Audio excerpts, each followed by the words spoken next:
يا هلا والله. الصراع في دوري روشن السعودي مولع نار مولع نار، ما بين الصراع على صدارة الدوري ما بين الاتحاد والنصر، والصراع على لقب هداف البطولة. صراع مشتعل ما بين اللاعب إيجالو لاعب الهلال واللاعب تاليسكا لاعب النصر.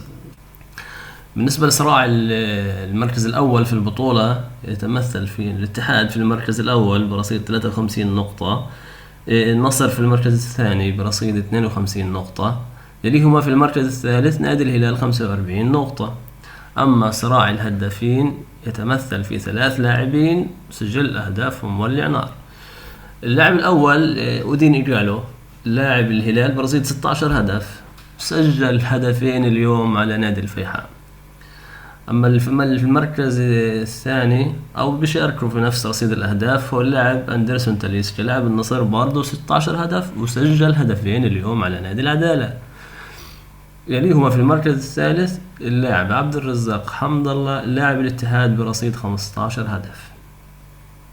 قريبا راح يلتحق فيهم الأسطورة والنجم البرتغالي كريستيانو رونالدو برصيد 11 هدف، حتى الآن سجل منهم هدفين اليوم على فريق العدالة. اليوم جرت 3 مباريات للأندية التي تحتل صدارة الترتيب.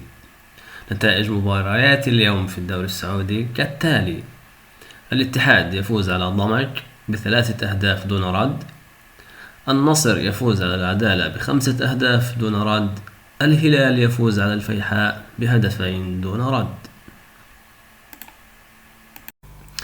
في مباراة النصر اليوم يا جماعة أمام العدالة، استطاع رونالدو تسجيل هدفين واستطاع اللاعب تاليسكا من تسجيل هدفين. راح نحكي اليوم عن هدفين الأسطورة كريستيانو رونالدو يا جماعة. الهدف الأول سجله من ضرب الجزاء، والهدف الثاني من مراوغة جهة اليسار ثم تسديدة قوية سجل منها الهدف الثاني.